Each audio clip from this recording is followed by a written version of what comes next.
Selamat datang di tahun 2026, di mana Twilight Zone bukan lagi sekadar film, tapi realitas ekonomi kita. Kali ini kita akan membedah langkah gila pemerintahan Trump yang mengancam sekutu NATO-nya sendiri dengan tarif brutal demi ambisi menguasai Greenland. Dari Scott Bessent yang mengecam Eropa hingga lonjakan harga emas yang tak terkendali, kita akan melihat bagaimana peta kekuatan dunia sedang dipaksa berubah. Apakah Amerika akan bangkrut demi mengejar harta karun mineral senilai $1 triliun? Atau justru Eropa yang akan melakukan serangan balik mematikan dengan membuang obligasi Amerika? Simak analisis mendalamnya di video ini. Bayangkan kamu sedang duduk santai, menyeruput kopi, lalu tiba-tiba mendengar kabar bahwa tetangga sebelah rumah kamu, yang selama ini mengaku sebagai sahabat paling setia, tiba-tiba memasang kawat berduri di halaman kamu dan meminta kamu menjual dapur kamu kepadanya. Kalau tidak mau, ya, dia bakal memajaki setiap piring makanan yang kamu beli. Kedengarannya gila? Inilah tahun 2026, di mana kegilaan adalah mata uang baru dalam diplomasi global. Kalau kamu pikir tahun 2025 sudah berantakan, tarik napas dalam-dalam, karena tahun 2026 ini bakal jadi perjalanan roller coaster menuju jurang kehancuran ekonomi yang sangat estetik. Dan plot twistnya, musuh terbesarnya bukan China atau Rusia, melainkan Amerika yang sedang hobi menyakiti teman-temannya sendiri. Tapi tunggu dulu, kenapa tiba-tiba semua orang membicarakan pulau es raksasa bernama Greenland, seolah-olah itu adalah tiket emas Willy Wonka? Jadi begini ceritanya, kalau kamu bagian dari G7, kamu mungkin berharap dapat perlakuan istimewa dari Paman Sam kan? Kamu sudah baik banget loh. Kamu beli obligasi Amerika buat nalangi utang mereka. Kamu beli energi ekspor LNG Amerika yang harganya bikin dompet menangis demi menyenangkan hati Trump.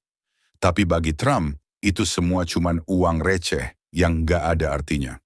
Sekarang, pilihannya cuma dua, serahkan wilayah atau siap-siap bangkrut. Trump baru saja menjatuhkan bom atom diplomatik, tarif 10% untuk Denmark, Norwegia, Swedia, Prancis, Jerman, Inggris, Belanda, dan Finlandia. Ya, kamu tidak salah dengar, para sekutu setia ini sekarang diperlakukan seperti anak tiri yang nakal. Dan ini bukan gertakan sambal. Kalau Eropa tidak segera menyerahkan Greenland ke pelukan Amerika dalam hitungan minggu, tarif itu bakal meroket jadi 25% di bulan Juni. Pertanyaannya, apakah sepotong pulau es benar-benar sebanding dengan perang dagang total? Mari kita bicara jujur. Ekonomi Uni Eropa ditambah Inggris itu, sekarang posisinya lagi lemas, kayak kerupuk kena air. Mereka nggak punya pilihan lain selain pasar Amerika. Di sanalah barang-barang mereka laku terjual. Trump tahu banget titik lemah ini. Dia memegang leher ekonomi Eropa, dan dia nggak ragu buat mempererat cengkeramannya. Dia terobsesi dengan Greenland. Alasannya sih keamanan nasional, tapi ayolah, kita semua tahu ini soal cuan besar. Di balik es yang mencair itu, ada jalur perdagangan Arktik yang super strategis, jalur barat laut dan jalur laut transpolar. Kalau Amerika pegang Greenland, mereka pegang remote control pelayaran dunia antara Atlantik dan Pasifik. Bayangkan potong waktu pelayaran sampai 30%. Itu penghematan triliunan dolar. Trump ingin jadi raja tunggal di Arktik, menendang China dan Rusia dari persaingan. Tapi pertanyaannya, seberapa jauh dia berani melangkah? Apakah intervensi militer benar-benar ada di meja? Gedung Putih bahkan mulai melempar ide absurd, membayar $100.000 per penduduk Greenland agar mereka mau pindah warga negara. Kedengarannya kayak plot film komedi satir, tapi ini nyata. Kita sedang berada di kota gila. Trump menggunakan taktik klasik, menakut-nakuti dunia dengan bayang-bayang Rusia dan China di Greenland. Katanya sih, Denmark nggak becus jaga wilayah itu dari pengaruh komunis. Tapi yang bikin makin geleng-geleng kepala adalah Scott Bessent, Menteri Keuangan Amerika. Bukannya sibuk mikirin gimana cara nurunin utang nasional yang sudah setinggi gunung, dia malah jadi pemandu sorak nomor 1 buat ambil alih Greenland. Bessent ini terang-terangan menunjukkan rasa jijiknya pada Uni Eropa.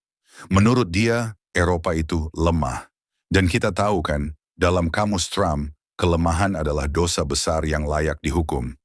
Bessent bilang, perdamaian melalui kekuatan. Tapi jujur saja, itu cuma kode buat kita ambil apa yang kita mau karena kita punya otot besar. Strategi Arktik ini sebenarnya adalah misi berburu harta karun. Trump butuh mineral buat menghidupkan lagi industri manufaktur dan semikonduktor Amerika supaya nggak tergantung sama Cina. Dan tebak berapa nilai kekayaan di bawah es Greenland? Lebih dari 1 triliun dolar. Ada emas, minyak, tembaga, dan sekitar 36 juta ton unsur tanah jarang. Itu bukan sekadar angka, itu adalah pondasi imperium baru.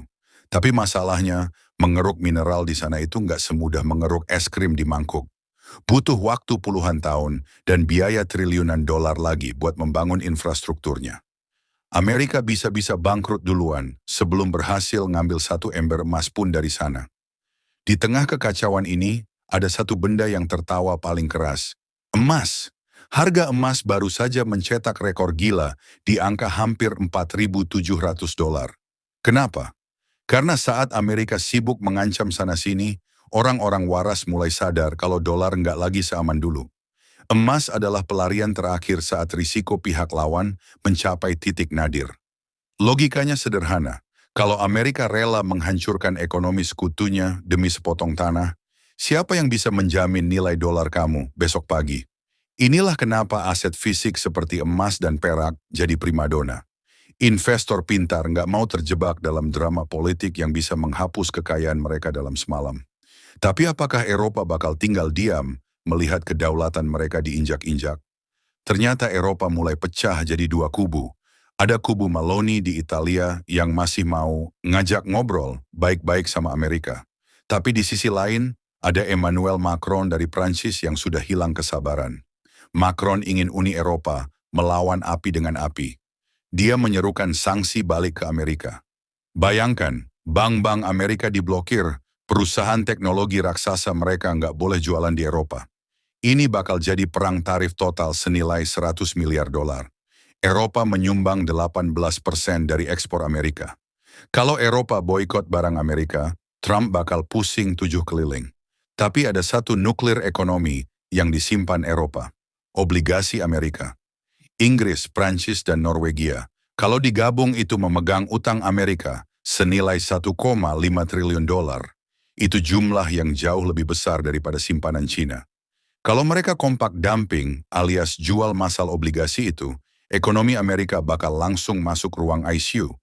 Bunga utang bakal meroket, resesi bakal datang lebih cepat dari kilat, dan rencana besar Trump buat Greenland bakal jadi abu. Amerika itu ekonomi yang hidup dari utang. Pada 2025 saja, defisit mereka sudah 1,8 triliun dolar. Kalau nggak ada yang mau beli obligasi mereka lagi, tamat sudah ceritanya. Jadi apakah Trump benar-benar akan nekat mengambil Greenland dan mempertaruhkan segalanya? Ataukah ini cuma gertakan ekstrim untuk memaksa Eropa bertekuk lutut? Satu hal yang pasti, tahun 2026 bukan tempat buat orang penakut. Dolar sedang didevaluasi secara sistematis dan dunia sedang mencari pegangan baru. Menurut kamu, apakah Eropa punya cukup nyali buat melawan balik atau mereka akan tunduk dan menjual Greenland demi keselamatan sesaat? Tulis teori konspirasi paling liar kamu di kolom komentar.